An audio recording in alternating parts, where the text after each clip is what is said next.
जीतेंगे हम ये खुद से वादा करो, कोशिश हमेशा ज्यादा करो, किस्मत भी रूठे पर हिम्मत ना टूटे, मजबूत इतना अपना इरादा करो। नमस्कार दोस्तों, आज के वीडियो में करेंगे हम 13 दिसंबर के सभी महत्वपूर्ण करंट अफेयर पे। देखिए, बीच में थोड़ा सा शादी वादी का चक्कर हो गया था और इसलिए थोड़ा सा ब्रेक ले लिया था मैंने। लेकिन वो जितने भी करंट अफेयर छूटे हैं मैं उन सभी को कवर करा दूंगा, आप बिल्कुल निश्चिंत रहिए। बाकी आज जो 13 दिसंबर का करंट अफेयर है इसको हम आज जो है इस वीडियो में डिस्कस कर लेते हैं। बाकी पीछे छूटे हुए जो 12 दिन के करंट अफेयर हैं उनको मैं एक वीडियो में कलेक्ट करके आपको प्रोवाइड करा दूंगा। तो चलिए वीडियो को शुरू करते हैं, लेकिन उससे पहले बताता हूँ जो लोग नए हैं चैनल पे, चैनल को सब्सक्राइब करके बेल आइकन प्रेस कर देंगे और लाइक और शेयर भी कर देंगे वीडियो को, और कमेंट बॉक्स में अपनी राय जरूर देंगे आपको ये वीडियो कैसा लगा। तो चलिए शुरू करते हैं। देखिए, आज का पहला प्रश्न हमारा है कि हाल ही में किसे फॉर्च्यून इंडिया के द्वारा भारत की सबसे शक्तिशाली महिला 2021 चुना गया है। तो देखिए, फॉर्च्यून इंडिया के द्वारा अभी हाल ही में निर्मला सीतारमण को भारत की सबसे शक्तिशाली महिला 2021 चुना गया है। निर्मला सीतारमण कौन है? ये वर्तमान में भारत की वित्त मंत्री हैं और इनके नाम से एक रिकॉर्ड भी है कि ये भारत की पहली महिला वित्त मंत्री हैं। देखिए, अभी हाल ही में जो भारत की सबसे शक्तिशाली महिलाओं की सूची जारी की गई है फॉर्च्यून इंडिया के द्वारा, तो इसमें भारत की जो 5 सबसे शक्तिशाली महिलाएं हैं ये कौन कौन है, इनका नाम मैं आपको बता देता हूं, और ये वर्तमान में कहां पे काम कर रही हैं या फिर किस संस्थान से जुड़ी हुई हैं, ये आपको नोट करना है। वैसे नाम ही पूछा जाएगा, बाकी ये कहाँ पे काम कर रही हैं ये भी आप जान लीजिए तो और भी अच्छा रहेगा। देखिए, सबसे पहला नाम जो है निर्मला सीतारमण का, मैंने बताया कि ये केंद्रीय वित्त मंत्री हैं भारत सरकार की। दूसरी है नीता अंबानी, मुकेश अंबानी की वाइफ हैं, जो कि एशिया के सबसे अमीर व्यक्ति हैं। और नीता अंबानी जो है इसके अलावा रिलायंस फाउंडेशन की अध्यक्ष और सद्भावना दूत हैं। और तीसरी आपकी है सौम्या स्वामीनाथन। देखिए, ये मुख्य वैज्ञानिक विश्व स्वास्थ्य संगठन यानी कि WHO की हैं। और चौथा नाम आता है किरण मजुमदार शाह का, जो कि बायोकान की कार्यकारी अध्यक्ष हैं। पांचवा नाम आता है सुचित्रा एल्ला का, जो कि भारत बायोटेक इंटरनेशनल लिमिटेड की जो है सह संस्थापक और संयुक्त MD है। तो निर्मला सीतारमण के बाद नीता अंबानी, फिर सौम्या स्वामीनाथन, फिर किरण मजुमदार साहब, फिर सुचित्रा एल्ला। ये पांचों क्रम से याद रखिएगा, ये 5 सबसे शक्तिशाली महिला हैं भारत की। और दूसरा प्रश्न है कि किस व्यक्ति को royal institute of British architects के द्वारा 2022 रॉयल गोल्ड मेडल दिया जाएगा। तो देखिए, ये मेडल मिलेगा बालकृष्ण दोषी को। देखिए, बालकृष्ण दोषी कौन है, इनके बारे में मैं आपको बस अभी एक लाइन बता रहा हूँ कि ये जो है एक भारतीय आर्किटेक्ट हैं। इनके बारे में मैं अगले पेज पे पूरी डिटेल बताऊंगा। अभी सबसे पहले हम बात करेंगे कि जो आपका ये royal institute of British architect है, इसके द्वारा जो दिया जाने वाला ये रॉयल गोल्ड मेडल है, ये क्या चीज़ है। देखिए, जो ये रॉयल गोल्ड मेडल है, ये पुरस्कार जीवन भर काम और क्षेत्र के विकास यानी कि आर्किटेक्चर के विकास और निर्मित पर्यावरण पर प्रभाव की मान्यता में आर्किटेक्ट्स या प्रथाओं को 1848 से royal institute of British architect के द्वारा जो है प्रत्येक वर्ष दिया जाता है। और 2022 में ये पुरस्कार मिलेगा बाल कृष्ण दोषी को। याद रखिएगा, बालकृष्ण दोषी को 2022 रॉयल गोल्ड मेडल दिया जाएगा royal institute of British architect के द्वारा। और बालकृष्ण दोषी के बारे में जितने पॉइंट्स मैं बता रहा हूँ ध्यान सुनिएगा। देखिए, भारत के सबसे प्रसिद्ध वास्तुकारों यानी कि आर्किटेक्ट्स में से एक हैं बालकृष्ण दोषी, और 2018 में प्रिज्गर पुरस्कार इनको दिया गया था। और आपको बता दूं, बालकृष्ण दोषी जो है इन्होंने एक विशिष्ट वास्तुशिल्प दर्शन और अभिव्यक्ति का निर्माण किया है, जो कि आधुनिकतावादी मूल्यों और स्थानीय परंपराओं दोनों के द्वारा सूचित किया गया है। और देखिए, इनकी शहरी नियोजन रणनीतियों और सामाजिक आवास परियोजनाओं ने इन्हें अंतर्राष्ट्रीय स्तर पर यानी कि बालकृष्ण दोषी को अंतर्राष्ट्रीय स्तर पर पहचान दिलाई। और दुनिया भर के विभिन्न विश्वविद्यालयों में ये एक गेस्ट टीचर यानी कि गेस्ट प्रोफेसर के रूप में यानी कि अतिथि प्रोफेसर के रूप में जो है काम भी कर चुके हैं। और आपको बता दूं, इनका काम प्रशासनिक और सांस्कृतिक भवनों, शैक्षिक सुविधाओं, आवास विकास और आवासीय भवनों सहित विभिन्न प्रकार के कार्यक्रमों और पैमानों पर फैला है। इनमें से कुछ परियोजनाओं में Shreyas comprehensive school campus, Ahmedabad school of architecture, Indian institute of management Bangalore और अरण्या लो कॉस्ट हाउसिंग शामिल है।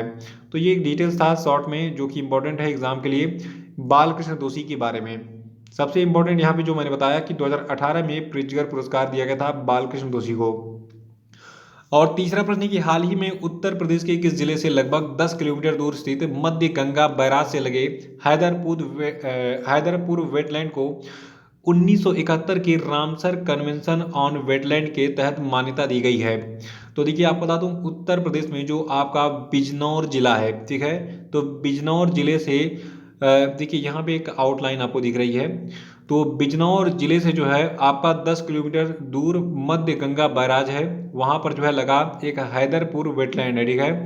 तो यहाँ पे देखिए इसकी लोकेशन आपको थोड़ी सी दिखाई गई है मैप में, गूगल मैप में। तो जो आपका हैदरपुर वेटलैंड है, इसको 1971 के रामसर कन्वेंशन ऑन वेटलैंड्स के तहत अभी हाल ही में मान्यता दी गई है।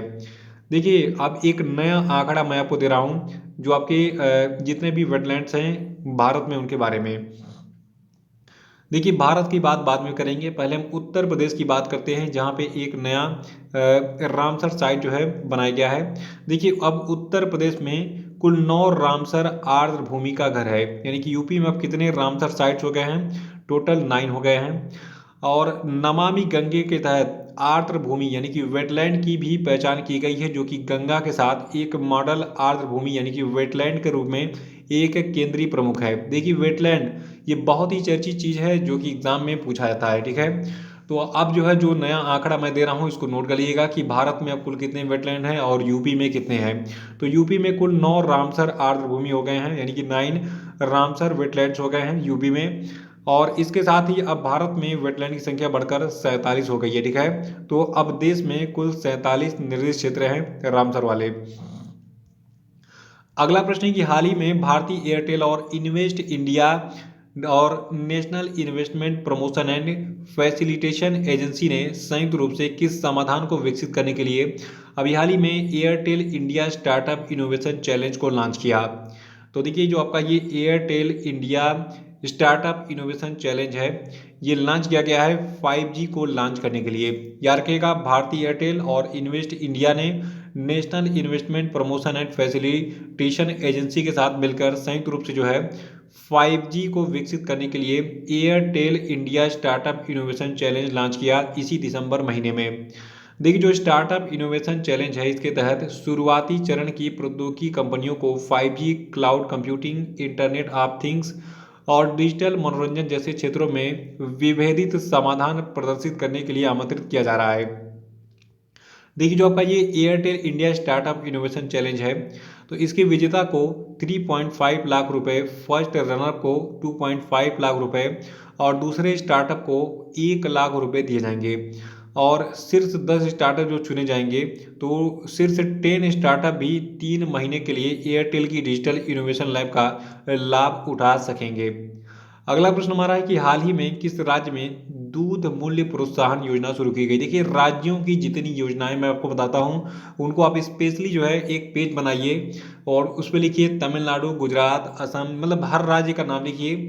और जिस देखिए यहाँ पे जैसे मैं आपको बता रहा हूँ कि ये दूध मूल्य प्रोत्साहन योजना किस राज्य में शुरू की गई है, तो देखिए इसको उत्तराखंड में शुरू किया गया है। तो एक पेज बनाइए उत्तराखंड का, जितनी योजनाएं मैं आपको बताता हूँ डेली, तो उत्तराखंड की योजना है तो उत्तराखंड वाले के नीचे नोट कीजिए, बिहार की है बिहार वाले, यूपी का है तो यूपी, हरियाणा का है हरियाणा, पंजाब का है पंजाब, उड़ीसा का है उड़ीसा।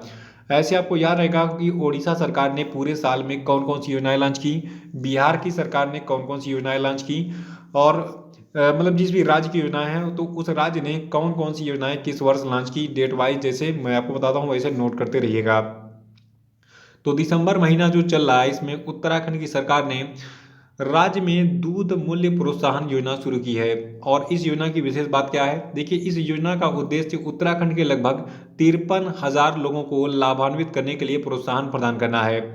और देखिए इस योजना के अंतर्गत उत्तराखंड की राज्य सरकार है, इसने उत्तराखंड में 500 दूध बिक्री केंद्र खोलने के लिए 444.62 करोड़ रुपए खर्च करने का लक्ष्य भी रखा गया है। और जो आपकी ये उत्तराखंड की दूध मूल्य प्रोत्साहन योजना है, ये योजना एक डायरेक्ट बैंक ट्रांसफर यानी कि डीबीटी योजना है। और इस योजना के तहत जो अमाउंट होगा वो सीधे लाभार्थियों के खाते में उनके लिंक किए गए बैंक खातों के माध्यम से दी जाएगी। और देखिए दूध के उत्पादन को बढ़ाने के लिए 2 अन्य योजनाएं उत्तराखंड की सरकार ने इससे पहले भी लॉन्च की थी। पहला था आपका गंगा गाय योजना और दूसरा था कामधेनु योजना। तो इसको भी नोट कर लीजिएगा, मैं आपको बता देता हूँ क्योंकि मेरे बहुत सारे स्टूडेंट ऐसे हैं जो पहाड़ों पे रहते हैं उत्तराखंड में, और उनके प्यारे प्यारे मैसेज मुझे व्हाट्सएप पे भी आते रहते हैं। तो वो बच्चे पहाड़ पे हैं, अगल बगल में कैसे वो सर्वाइव करते हैं, कहाँ इंटरनेट पैक डलवाते हैं, क्या करते हैं, थोड़ा सा मुझे बहुत इंटरेस्टिंग लगता है। लोग पढ़ते हैं कहाँ कहाँ से बच्चे मतलब मुझे मैसेज करते हैं, खुशी होती है कि मतलब उत्तराखंड, हिमाचल, मतलब ऐसे ऐसे सुदूर क्षेत्रों में, त्रिपुरा, मतलब ऐसे ऐसे क्षेत्रों में मेरे छात्र हैं। मेरा सीना चौड़ा हो जाता है कि चलो मैंने कुछ नहीं ज़िंदगी में नाम तो कमाया, और अच्छे अच्छे जगहों से प्यारे प्यारे बच्चे मुझसे जुड़ते रहते हैं इस यूट्यूब चैनल के माध्यम से। तो अभी हम बात कर रहे हैं उत्तराखंड सरकार की दो अन्य योजनाओं, गंगा गाय योजना और कामधेनु योजना की। तो देखिए गंगा गाय योजना, इसका टारगेट क्या था। देखिए जो उत्तराखंड की सरकार है, उत्तराखंड की सरकार के द्वारा गंगा गाय योजना और 3-4 रुपए प्रति लीटर दूध की प्रोत्साहन राशि का भी जो है घोषणा किया गया था, ताकि दूध उत्पादन को बढ़ावा दिया जा सके और खपत को समय पर पूरा किया जा सके। यानी उत्तराखंड की जो सरकार थी ये कह रही चलो ठीक है, अगर 40 रुपये लीटर दूध है तो हमको 43 या फिर 44 देंगे, 3-4 रुपये अधिक देंगे, ठीक है, ताकि दूध का प्रोडक्शन बढ़ता रहे। देखिए उत्तराखंड में मिठाई आती है बाल, बहुत अच्छी लगती है, मैं नैनीताल गया था तो मैंने खाया था। और अगर कोई नैनीताल से होगा तो यार भेज दो मेरे लिए फिर से। देखिए कामधेनु की बात करें तो कामधेनु योजना जो है, इस योजना की शुरुआत यूपी की तर्ज पर उत्तराखंड में भी की गई थी। उत्तराखंड में भी कामधेनु योजना शुरू की गई थी, और उत्तर प्रदेश में जो है जो ये कामधेनु योजना थी ये चल रही है अभी भी, और उत्तराखंड में भी जो है इसी तर्ज पर कामधेनु योजना शुरू की गई। देखिए यद्यपि उत्तराखंड में सामान्य किसानों के लिए 25% सब्सिडी और नाबार्ड के तहत डेयरी के लिए 6 लाख रुपए तक के ऋण पर, जो आपका SC ST है तो SC ST के लिए 33% सब्सिडी का प्रावधान था। यानी कि जो SC कैटेगरी के हैं, ST कैटेगरी के हैं, अनुसूचित जाति अनुसूचित जनजाति कैटेगरी के हैं, उनको 33% सब्सिडी भी मिल रही थी। साथ में ज्ञान की कमी के कारण किसानों ने इसका लाभ नहीं उठाया, इसीलिए योजना लगभग फेल हो गई उत्तराखंड में, ठीक है। तो इसीलिए नई योजना को लॉन्च करना पड़ा। देखिए किसी भी योजना को लॉन्च करना बड़ी चीज़ नहीं है, उस योजना को जनता तक पहुंचाना सबसे बड़ी महानता होती है। अगर मान लीजिए प्रधानमंत्री जनधन योजना प्रधानमंत्री मोदी ने तो लॉन्च कर दी, लेकिन उसको घर घर तक कैसे पहुंचाया जाए, ये सबसे बड़ी चीज़ थी, बट सबसे बड़ा चैलेंज था। जैसे कि मान लीजिए किसी भी राज्य की योजना हो, वो घर घर तक कैसे पहुंचेगी, सबसे बड़ा चैलेंज होता है। योजना लॉन्च करने से कुछ नहीं उखड़ने वाला। तो उत्तराखंड की बात कर लेते हैं। देखिए उत्तराखंड की दो राजधानियां हैं, इसको याद रखिएगा। उत्तराखंड की शीतकालीन राजधानी आपकी देहरादून है, और ग्रीष्मकालीन राजधानी है गैरसैंण। उत्तराखंड के राज्यपाल हैं लेफ्टिनेंट जनरल गुरमीत सिंह, और मुख्यमंत्री हैं पुष्कर सिंह धामी। अगला प्रश्न हमारा है कि दिसंबर 2021 में किस बैंक को रिजर्व बैंक ऑफ इंडिया ने अनुसूचित बैंक का दर्जा दिया। तो देखिए दिसंबर 2021 में जो पेटीएम पेमेंट बैंक है, इसको RBI ने अनुसूचित बैंक का दर्जा दिया था। और आपको बता दूं पेटीएम पेमेंट बैंक लिमिटेड जो है, इसके अध्यक्ष हैं विजय शेखर शर्मा। और पेटीएम पेमेंट बैंक का मुख्यालय कहाँ पे है, उत्तर प्रदेश के नोएडा में। मैं MD और CEO इसके कौन है, सतीश कुमार गुप्ता जी हैं, पेटीएम पेमेंट बैंक लिमिटेड के। तो पेटीएम पेमेंट बैंक जो है, इसको RBI ने इस दिसंबर महीने में अनुसूचित बैंक का दर्जा दिया है। अगला प्रश्न हमारा है कि इस अंतर्राष्ट्रीय पर्वत दिवस कब मनाता है। देखिए अंतर्राष्ट्रीय पर्वत दिवस को इंटरनेशनल माउंटेन डे भी कहते हैं, और ये 12 दिसंबर को हर साल मनाते हैं। और ये दिन जो आपका होता है, ये पर्वतों के महत्व के बारे में जागरूकता पैदा करने, और पहाड़ों के विकास में अवसरों और बाधाओं को उजागर करने और सहयोग करने के लिए मनाया जाता है। अगला प्रश्न है कि किस राज्य में आत्मनिर्भर कृषक विकास योजना शुरू की गई। तो देखिए आत्मनिर्भर कृषक विकास योजना को उत्तर प्रदेश में शुरू किया गया है। देखिए जो आत्मनिर्भर कृषक विकास योजना है, ये चालू वित्त वर्ष से लागू की जाएगी, और इस योजना के तहत प्रत्येक विकास खंड में अगले 3 वर्षों में 1475 किसान उत्पादक संगठन यानी कि फार्मर प्रोड्यूसर ऑर्गेनाइजेशन बनाए जाएंगे। याद रखिएगा जो उत्तर प्रदेश की सरकार है योगी जी की, इसने उत्तर प्रदेश में आत्मनिर्भर कृषक विकास योजना शुरू की है, ठीक है। और देखिए जो आपका ये आत्मनिर्भर कृषक विकास योजना है, तो इसकी और भी विशेषताएं हैं, मैं आपको बता देता हूँ। देखिए ये योजना जो है, ये फसल कटाई के बाद प्रबंधन, बुनियादी ढांचे और समुदाय के लिए व्यवहार्य परियोजनाओं में निवेश के लिए दीर्घकालिक ऋण वित्त पोषण सुविधा प्रदान करेगी। और इस योजना के अंतर्गत बैंकों और वित्तीय संस्थानों के द्वारा प्राथमिक कृषि ऋण समितियों, विपणन सहकारी समितियों, स्वयं जो आपकी सेल्फ हेल्पिंग ग्रुप होते हैं यानी कि स्वयं सहायता समूह होते हैं, और किसानों और संयुक्त देयता समूहों को ऋण के रूप में 1 करोड़ रुपए प्रदान किए जाएंगे इसके तहत, ठीक है। और देखिए सभी ऋणों को 2 करोड़ रुपए की सीमा तक 3% प्रति वर्ष की ब्याज सहायता प्रदान भी की जाएगी। और इस योजना को कृषि अवसंरचना कोष यानी कि एग्रीकल्चर इंफ्रास्ट्रक्चर फंड के माध्यम से वित्त पोषित किया जाएगा। नवा प्रश्न है कि दिसंबर 2021 में किस देश में समिट फॉर डेमोक्रेसी का आयोजन किया गया? तो देखिए दिसंबर 2021 में अमेरिका में समिट फॉर डेमोक्रेसी का आयोजन किया गया। देखिए अमेरिका के जो राष्ट्रपति हैं जो बाइडेन, इनके द्वारा इस सम्मेलन की मेजबानी की गई थी और ये जो आयोजन है ये 9 से 10 दिसंबर के बीच में आयोजित किया गया था। देखिए भारत के पीएम मोदी जो हैं इन्होंने आभासी रूप से इस समिट फॉर डेमोक्रेसी में जो है यानी कि इस शिखर सम्मेलन में संबोधित किया था और कहा था कि भारतीयों में लोकतांत्रिक भावना यानी कि डेमोक्रेटिक स्पिरिट और बहुलवादी लोकाचार यानी कि प्लूरलिस्टिक एथोस निहित है। और देखिए इस लोकतंत्र के लिए शिखर सम्मेलन में जो है कुल 100 देशों ने पार्टिसिपेट किया था। तो ये खास बात थी इस समिट की और इसमें पाकिस्तान और चाइना ने भाग नहीं लिया था इस समिट फॉर डेमोक्रेसी में। इसको भी आप नोट कर सकते हैं, ये एग्जाम के लिए इम्पोर्टेंट है। 10वां कि हाल ही में किसने भारत में साइबर सुरक्षा कौशल प्रशिक्षण कार्यक्रम शुरू किया? तो देखिए माइक्रोसॉफ्ट ने अभी हाल ही में भारत में साइबर सुरक्षा कौशल प्रशिक्षण कार्यक्रम शुरू किया है। और इस कार्यक्रम की क्या खास बातें हैं? देखिए माइक्रोसॉफ्ट ने 2022 तक 1 लाख से अधिक शिक्षार्थियों को प्रशिक्षण देने के लक्ष्य के साथ एक साइबर सुरक्षा कौशल कार्यक्रम यानी कि साइबर सिक्योरिटी स्किलिंग प्रोग्राम शुरू किया है ताकि कौशल अंतर को दूर किया जा सके और साइबर सुरक्षा में कैरियर के लिए भारत के कार्यबल को तैयार किया जा सके। और देखिए इस कार्यक्रम का उद्देश्य छात्रों को सुरक्षा, अनुपालन और पहचान की बुनियादी बातों के साथ व्यवहारिक अनुभव देना है। अगला प्रश्न है कि भारत कौशल रिपोर्ट 2022 में कौन सा राज्य पहले स्थान पर है? तो देखिए जो भारत कौशल रिपोर्ट 2022 जारी की गई है इसमें पहले स्थान पर आपका महाराष्ट्र है। यानी कि हम सीधे सीधे कह सकते हैं कि भारत में रोजगार देने के मामले में नंबर 1 पर महाराष्ट्र है, फिर यूपी यानी कि उत्तर प्रदेश है, फिर तीसरे नंबर पर केरल है, फिर चौथे नंबर पर पश्चिम बंगाल है, 5वें नंबर पर कर्नाटक है रोजगार देने के मामले में। देखिए अभी हाल ही में जो आपका वी बॉक्स है तो वी बॉक्स के द्वारा इंडिया स्किल्स रिपोर्ट 2022 यानी कि भारत कौशल रिपोर्ट 2022 जारी की गई है। ये इसका नवा संस्करण है यानी कि इस साल इसका नवा संस्करण जारी किया गया है जिसमें महाराष्ट्र ने पहला स्थान बरकरार रखा है जहां रोजगार योग्य प्रतिभाओं के उच्चतम सर्वेक्षण है और उसके बाद उत्तर प्रदेश और केरल है। यानी कि रोजगार देने के मामले में नंबर 1 पर महाराष्ट्र है, फिर यूपी है, फिर केरल है, फिर पश्चिम बंगाल है, फिर कर्नाटक है। ठीक है। देखिए जो आपका इंडिया स्किल्स रिपोर्ट 2022 था यानी कि भारत कौशल रिपोर्ट 2022 था, इसका विषय था कार्य के भविष्य का पुनर्निर्माण और पुनर्संरचना।